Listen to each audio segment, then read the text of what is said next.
Hey everybody, welcome back to Transparent Talks with God. I'm your host, Henry Neek, and I am super excited that you are all here. And also, welcome to my YouTube family. If you don't know that I put the podcast on YouTube, so it's not only on Spotify now, but it's also on YouTube so that you can also watch and listen to it. So, hey y'all. So for today, I have an incredible story to tell y'all. I think this is like the best story ever that anybody could be told. And it's called The Most Perfect Love Story. I have something that I wrote that I want to read to y'all first before we hop into the video, right? So, can I tell you of the most perfect love story? A love that will split the Red Sea open for you. A love that will make the lame walk, the blind see, and the deaf hear. A love that will comfort, protect, defend, war, and come out on top every single time. A love that will leave the crowd to sit with you. A love that you didn't have to ask or pay for. A love that was given to you freely. A love that was battered, beaten, bruised, spat on, mocked, nailed, and so much more for you. Oh, can I tell you about the most perfect love that saw me in all my sin and imperfections and still welcomed me back with open arms, threw a party in heaven simply because I came home to my Father. A love that knew me before I was formed and created plans for me, plans that would give me a hope and a future and an expected end, which was wrote in his book of life. A love that will show you that what you've been through, all that you have been through, does not define you. Do you want to hear the story? All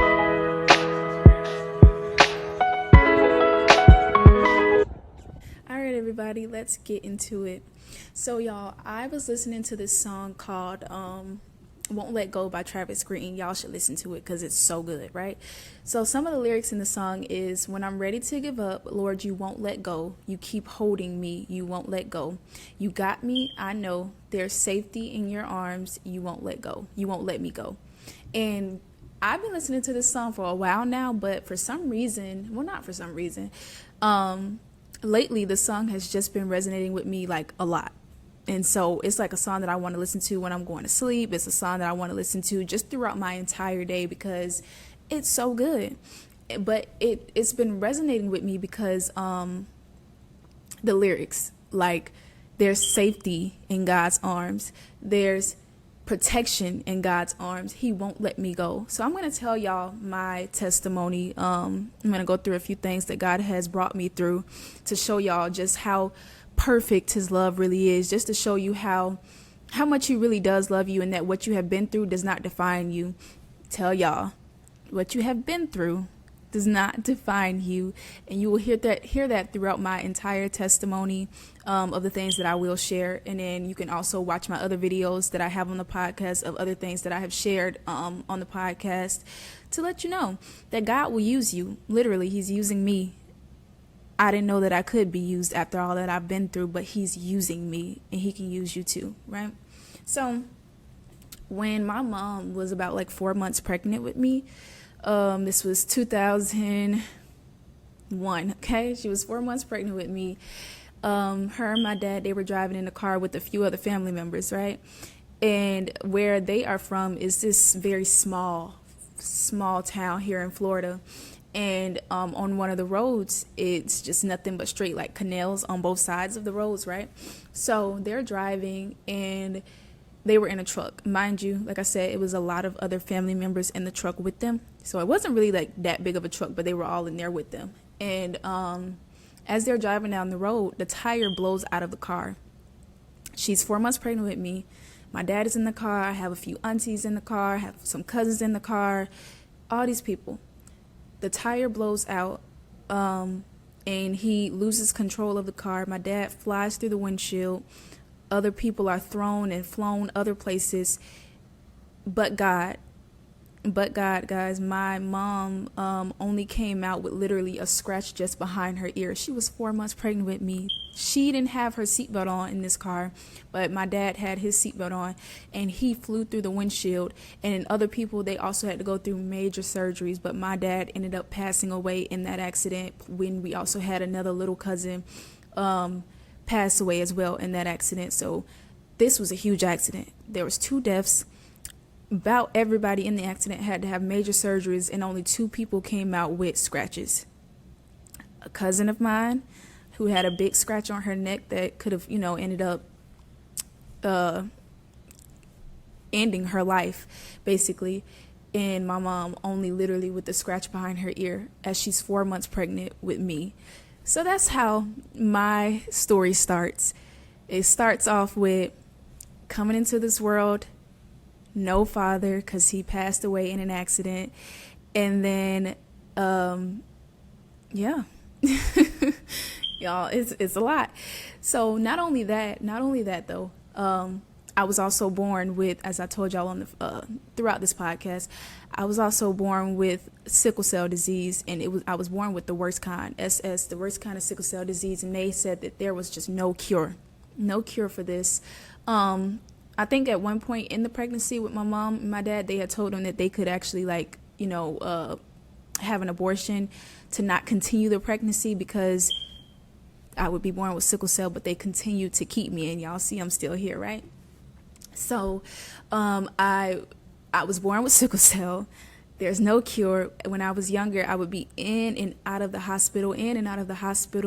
I would need blood transfusions. I would be sick almost throughout the entire month, probably only a week without being sick, right? So in and out of the hospital. And then my family, they all upped and moved up here to Orlando. Hey, y'all. To Orlando. And, everybody has their family issues. Everybody has their family things. But, just dealing with family issues as well. And then also not really having, growing up, not having the best relationship with my mom as well. Because we have struggled a lot in our relationship. So, y'all, let's recap. My dad passed away in a horrible accident that my mom was also in, but she only came out with a scratch behind her ear. That's it. 4 months pregnant with me. I was born with sickle cell, family issues, and also not having the best relationship with my mom, and then always just in and out of the hospital, until I forgot what age I was, but until my pastor, he would tell me, stop claiming it as your sickle cell, because y'all know we got power in our tongues. We have the power of life and death in our tongues. So, when we speak things, we got to be very careful. So he was like, stop claiming it as your sickle cell and start saying that the sickle cell, disassociate yourself from it, basically. And once I began to do that, God began to heal me, because I was no longer claiming this as my sickness, but as a sickness a disease that I was born with, but disassociating myself from it, if that makes sense. So then God began to heal me, and I would also just begin to pray over myself, also get prayer from other people. And throughout the years, I have not had to deal with any problems with the sickle cell, right? And my doctors, they're just always, like I said in the last podcast, they're just always so surprised. So that was my earlier years, right? So then around the age of, I don't remember, honestly. I don't know why I'm trying to think of ages, but I know I was in 6th grade. And I also told this story also on my podcast as well. I was in 6th grade. I began to cry myself to sleep every night, y'all. I was crying myself to sleep every night. I would be feeling sad throughout the days, feeling just sad throughout life. I didn't understand what was going on with me. And then I had a thought one time. I still remember this day very vividly. I had a thought one time. I had came home from school. I was still at the time having to take medicine for the sickle cell. So I needed to take some iron pills for my blood and stuff. And I remember I was in my room by myself, and I looked at the pill bottle. I opened it up, and I said, I wonder what would happen if I just swallowed all these pills. I wonder what would happen. at the time did not have any recollection of, girl, you trying to end your life, like what are you doing? But God like snapped me back, and I was like, girl, stop thinking like that, that's crazy. Fast forwarding a little bit, throughout going throughout school and stuff, I still would find myself struggling mentally. I still would find myself like wanting to cry myself to sleep and cry just throughout the days. Like nothing could make me happy. Like it was like I was just tired of living, but for some reason I didn't know why. I didn't know why I was tired of living. I didn't know why everything just was exhausting to me. I didn't know why I was feeling the way that I was. I didn't understand what was going on. And mind y'all, I was one of those kids that was like, I would never go through depression. I stated this. I was like, I would never go through depression. I would never go through that. That's not for me. I'm never going through that. Don't ever say what you're not going to go through. Don't ever say it, y'all.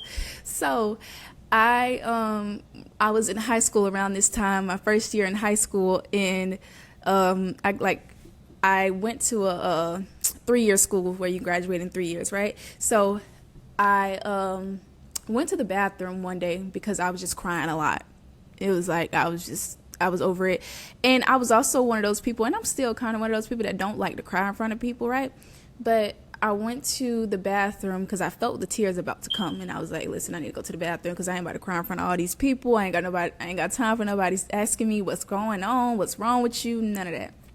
So I went to the bathroom, and when I went to the bathroom, I was just like crying like really badly. Again, had no idea why. I ended up taking out my phone, and so I was like, okay, I'm about to look up these symptoms, look up what I'm going through, because this just don't make no sense to me. This does not make any sense to me why I am still just like crying the way that I am, right? So I look up the symptoms, and y'all know how you go to Google, and Google just try to tell you just anything. I put in, I'm crying, I can't really sleep, I'm this, I'm that. I put in all the symptoms that I'm feeling, and in very big bold print, Google says you are severely depressed. And I was just standing there like kind of in shock, like depression. Like it's not funny, but it's also like because of who I am, I'm so awkward, y'all. I laugh in serious situations, but I was just like, depression. Lord, I said that I would never go through depression. So I'm over here talking to God, like depression, like how could I be going through depression? Lord, I said that I never wanted to go through this. Why am I going through this? And then of course, here I am just crying some more because why am I going through depression, Jesus? So I remember some girls they were about to walk to the bathroom, and I heard them. So I quickly like wiped my eyes, did everything. And then like as I left out, I'm like holding my head down, leaving out of the bathroom because I don't want nobody to see. So we get out of school, and I went home. At this day, nobody was at the house. I think everybody was gone or they left somewhere. I don't know. But nobody was at the house. And I remember I like got in the shower, and I just began to cry. Like, I mean, cry really badly. I got upset with God because, God, why am I going through depression? Then I got upset with my dad because you left me here. I felt at that time that he had left me here, that why would you die on me, basically? And it was like, it's not his fault that he passed, but during that time, this is just my emotions. This is how I felt, right? So I was just very upset, like, God, like you left me here. And then I got even madder at God because why would you take him away? And I need him. And then, of course, I went through the motions of getting mad at my mom because I wasn't living with her at the time because we just weren't having the best relationship. And it was just better for me to not be in the same house as her, right? So, I was upset with her. I was just upset with the world. But then I of course was like, Lord, I'm sorry. I don't mean to yell at you. I'm sorry. I just began to apologize because why am I mad at God? But I want y'all to know this, that you can go to God and you can cry it out. You can go to God and you can yell. You can go to God and you can scream and you can just let it all out because he wants you to do that. He wants you to come to him. He wants you to go to him and not to another person because he already knows what you are in need of. He already knows what what you're going through, and he knows how to get you and bring you through that thing, right? So he knows how to pull you out of that darkness. So it was good that I did go to him, but at the time I felt bad because I'm like, Lord, I'm so sorry for yelling at you. I'm so sorry for being mad at you. I'm so sorry for, being mad at my dad. He's already gone. I'm sorry for being mad at everybody. So my family comes home, and when they come home, my auntie, I think she had asked me, she was like, you okay? I was like, yeah, I'm fine. Still trying to be like, I'm good. Ain't nothing wrong with me. Yeah, we good around here. Cause I just didn't want nobody else to know for some reason. I don't know. I didn't want anybody to know. And I also didn't want anybody to feel what I was feeling. Right. So if that makes sense. So I remember I went to the room that I was staying in. I went to the room and I just began to hit my head on the dresser. And as I was hitting my head on the dresser, it was because I was upset because I yelled at God. It was because I was upset that I was going through depression. I was upset with a lot of stuff. I like that thing said, was severely depressed, baby. I was borderline. Okay.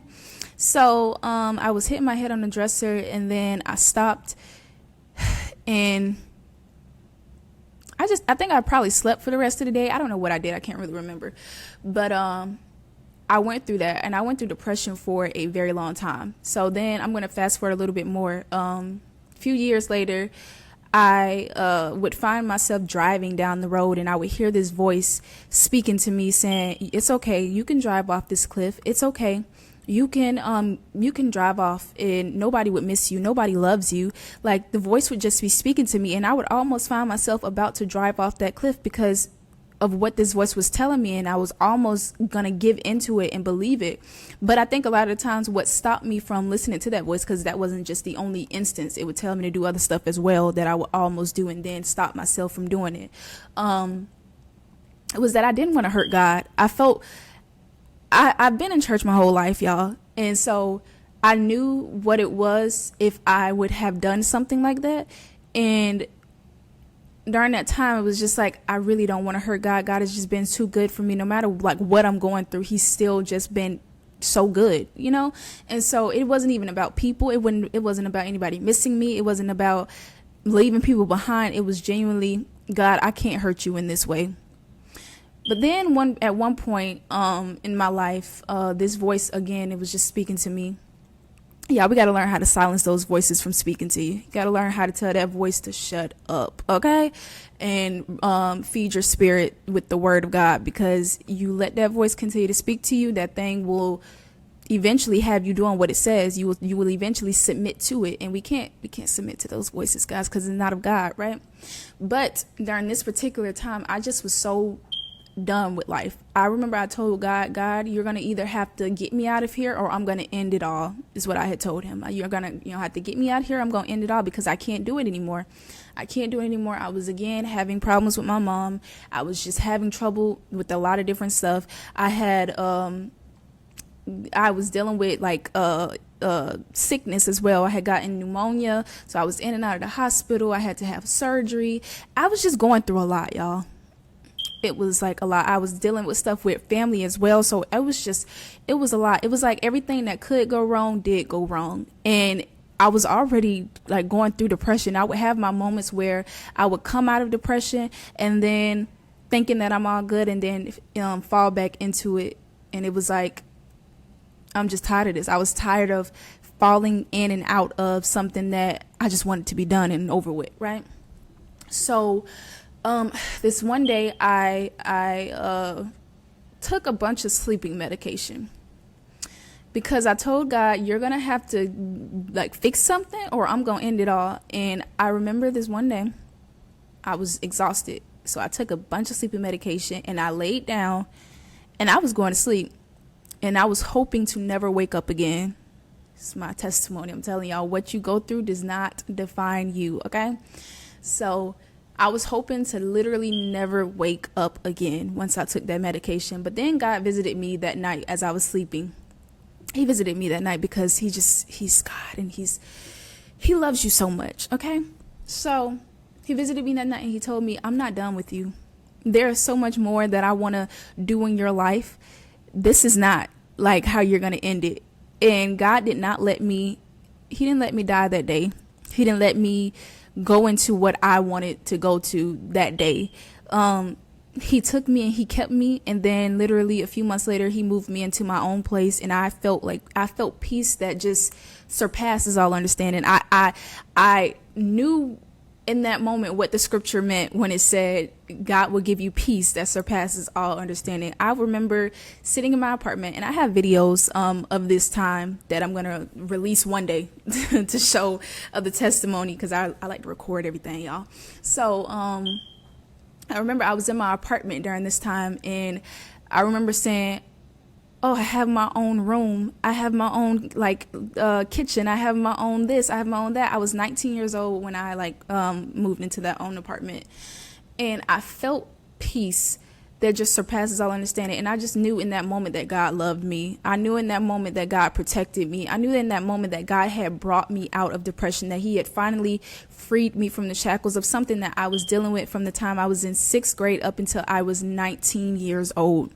To be exhausted with life from that's your childhood, that's your teenage years, your childhood, to just be done and exhausted for such a long time, anybody would just be done, right? And God had finally freed me from the shackles of that. He finally broke those chains off my life and allowed me to experience freedom like I never felt before. Peace like I never felt before. Because if you have never had your peace stolen from you, it's something, y'all. It's something.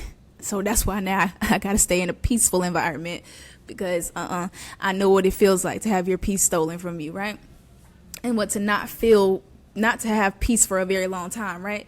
So as I was in that apartment, God began to work on me. He began to deal with me. He began to deliver me. He began to restore me. I was in isolation. I was away from everybody. I had to sit before God and really just lay down on the surgery table and let the surgeon do the work. Basically, I had to be back molded, because I was broken for so long that he had to put me back together. I had to only be put back together by God, because I was broken for such a long time, right? So as I was going through this time, I still had to pay bills. So I still had to pay bills. I still had to provide for myself, because yes, I'm in this great place mentally, but life still goes on, right? And I still got responsibilities that I got to do. So then I began to struggle financially in the paying bills department. I've told this testimony on here as well. I was working 2 jobs. I was working as a security guard overnight, and I was doing a before and after school program during the day. So I was a before and after school teacher during the day. And one job was paying me $15.50, and the other job was paying me $10.50, y'all. I was working overnight. And I remember this one time I got off of work that morning at 7:00 that morning, and I was driving, and I was beyond sleepy. I was incredibly sleepy. So I was driving, and I remember I thought that I had just blinked. I closed my eyes, and my car almost went over. Thank God for his love and his protection, that it was a median in the road. Because if it had not been that median in the road, I would have been in a very horrific accident. But thank God there was a median in the road, so I was able to hear the car trying to go over the median, and I was able to wake up and hurry up and snatch the car back and, continue driving home. And when I tell y'all that was such a scary experience, I was like, okay, guys, something got to give. Something got to give, because I am exhausted. I'm tired. I thank God for this blessing, but Lord, I need help. I need help, right? So I continued to work. Then, but my health started to be affected, because again, I was not getting enough rest that I needed. I wasn't sleeping enough. I wasn't eating enough probably as well. So, nothing that I wasn't doing the right things, like taking care of myself in the way that I was supposed to, because I was just so exhausted all the time. So, it went from being mentally exhausted and God freeing me from that to being physically exhausted from working, basically, right? And so I had gotten sick. I had gotten a sickle cell attack. My My first one in a very long time, y'all. First one in a very long time. Because remind you, I said as soon as I stopped claiming that thing, God began to heal me. And so now here I am. There I was, 19 years old. First one in a very long time. I remember I went home that day. I got off work that day, went home, and I was laying down in my bed, and my legs just began to hurt really badly. Pain that I couldn't even, I hadn't had a sickle cell attack in a long time, so I really didn't remember how they felt at all. So pain was just incredibly bad. And I was trying to pray over my legs. Nothing would work. Nothing was helping. So then eventually I got up and I drove myself to the hospital. And my doctors was like, "You drove yourself here? Why would you drive yourself here?" But I drove myself to the hospital because I'm thinking it's nothing. This is me thinking it's nothing. I just need to go get checked out. They were telling me that, I was having a sickle cell attack. My body was in so much pain, and I think I also had to end up having a blood transfusion during that time as well. So while I'm in the hospital, getting the rest, getting everything that I need, God tells me to leave my security job. Now, mind you, I'm hype because I'm like, okay, God, yeah, I could definitely leave this job. First of all, I'm already sleepy. I need to be at home anyways. Y'all know how they had that saying, now I'm just a girl. Like, I'm just a girl. I cannot be out here, sorry y'all, doing this, right? So, I'm like, okay, God, I'll leave the security job. So then I get out of the hospital. I text the supervisor, and he was already kind of like rude. Me and him always had problems, but I text him and I tell him I'm leaving the job, and he's like, "Oh, you can leave." Well, no, what did he say? I'm sorry, y'all. He had said that he had already fired me simply because I was in the hospital, y'all. It's crazy. I was in the hospital and he fired me, but it's okay. I felt like God did that because I probably wouldn't have left. And so sometimes God will do things because he knows you probably ain't going to lead this thing. So I got to already go ahead and do the work for you because you probably ain't about to do what I told you to do for real. So, so I was fine with that, right? So I leave the job, telling y'all I started working full time at the school. The pay was still the same. It was just a little bit more hours, just a few more hours, right, during the morning. So then I began to work before. At first I was just doing the after, and then I began to do the before and after. So I started working full time at that job, and like I said, I was just getting paid $10.50 an hour, right? So I wasn't really making enough money. So as I'm like going through this job, I'm like, okay, God, is there going to be something else? Like, can I work at another job? Like, what gives? What gives? I think I even was applying to other jobs as well because, baby, bills had to be paid. Food had to be in the house. Gas had to be in the car. Lights need to be on, right? So I'm like, okay, God, come on. What we going to do?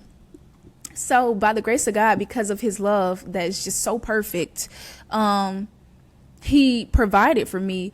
There were times when I was struggling really badly in my house and in that apartment, and I would be without lights for a while, but then God would have somebody come through, and he would have them, give me money, or he would just money would come from somewhere, basically, right?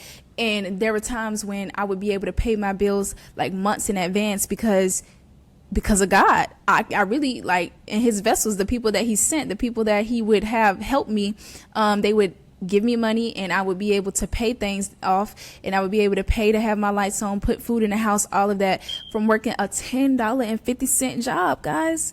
So you can trust God. God can be trusted. If he tells you to leave that job, you can trust him that he will provide and he will make a way for you. And it may look like a little bit of a struggle, but I promise you, he has you. He knows exactly what you're doing, what he's doing in your life. He knows exactly where he's taking you, right? So during that time, what God was teaching me was how to trust him. I needed to learn how to trust him. In the very first episode that I did for this podcast, I talked about how I struggled with trusting God. It's called I Can Do All Things Through Christ, but Cannot Really. And it really breaks down like how much I lacked in trusting God. Because to me, it was like, I trust you and I believe that you are there, but Lord, help my unbelief. You know how in the Bible there's this scripture that says, Father, I believe you, but help my unbelief. That was me. I believe you, but help my unbelief. And so God had to take me through that time to see that he's real, and that I could trust him, and that I could depend on him, and that he would always have me, and that I was his little girl. Like, he wouldn't let anything happen to me. You know, he already saved me from so much more. Why wouldn't I trust him to save me from this, right? So he brings me through that. By the grace of God, I come through that. Then I began to deal with, I moved back home, right? And again, was dealing with more problems with being back home, and asking God to help me mend this relationship with my mom. Like, help me to fix this relationship with my mom, because I don't want to be this way. Like I already don't have a dad, right? A physical dad. Like, I see, God, you are my father now, right? And I don't want to be going through this like with my mom, like feeling like an orphan basically, because no dad, problems with mom, can't really be around her, and just feeling alone. So I was already dealing with like abandonment, neglection. I was dealing with rejection. I was just dealing with all of that, y'all. Basket case over here, okay? Basket case over here. But God began to help me with that. He told me to go through counseling. I went through counseling. He helped me find my voice so that I can now speak to you all and tell y'all my testimony. He began to just show me that he really wouldn't let me go. Just like I mentioned in the song, Won't Let Go by Travis Green. Like, in his arms, there is safety. In his arms, there is love. In his arms, there is protection. In his arms, there is abundance. In his arms, he will have you. Like, he will really war for you. He will really fight on your behalf. He will really take care of you. And I know, like, a lot of people say that, but I'm telling y'all, I have been through it, and that is not even my whole testimony. It's just some major things that I've been through. But I've just been through so much more, where God has really shown up and has shown me that he loves me, you know? Like, I don't have to worry about anything, because God literally loves me. Like, I believe what he said in his word when he says that he loves me, and that he would give me the desires of my heart, and that before he formed me in my mother's womb, he knew me. I fully believe that. So I just invite you all who are struggling in your relationship with Christ, who are dealing with things, and you are thinking that, you know, what you are going through is defining who you are, to rely on God, to give your life to God, and watch him show you that what you are going through and what you have been through is not the end of your story. There is so much more. There's another chapter that you have not seen. There's another chapter that you have not read. And there's more people that he's going to bring into your life. There is more opportunities that he's going to allow you to take and give you. There is so much more that God wants to do in your life. And I just invite you to allow his perfect love to love on you. I invite you to just sit with God and be a daughter, be a son, and watch him transform, change, and simply love on you, because he does. He does. You are his child, and he is the father, and all he wants to do is literally love you.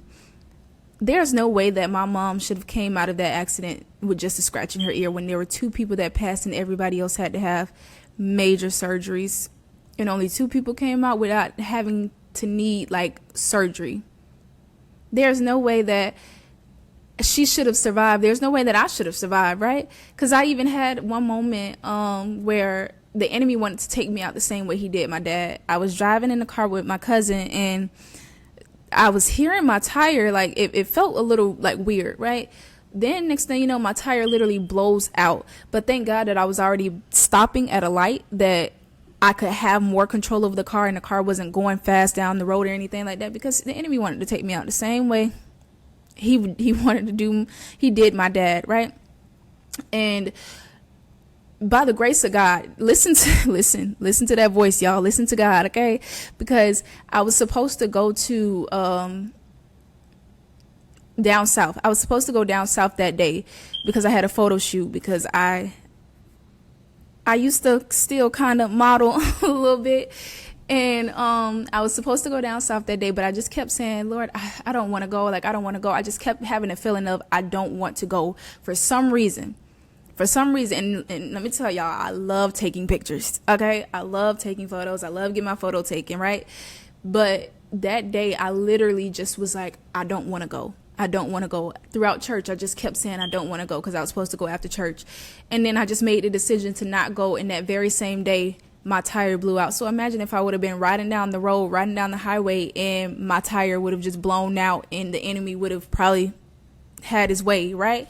So it was God's provision and God's protection that kept me that day as well. And there's so many other times. But moral of the story, y'all, God's love is so perfect. Just like he did with the children of Israel when they were having to face Pharaoh, and he split the Red Sea open for them, right? And they were able to walk through the sea. And then when their enemies tried to come after them, God closed it up and drowned their enemies, and they never had to face those enemies again. God will split a Red Sea open for you.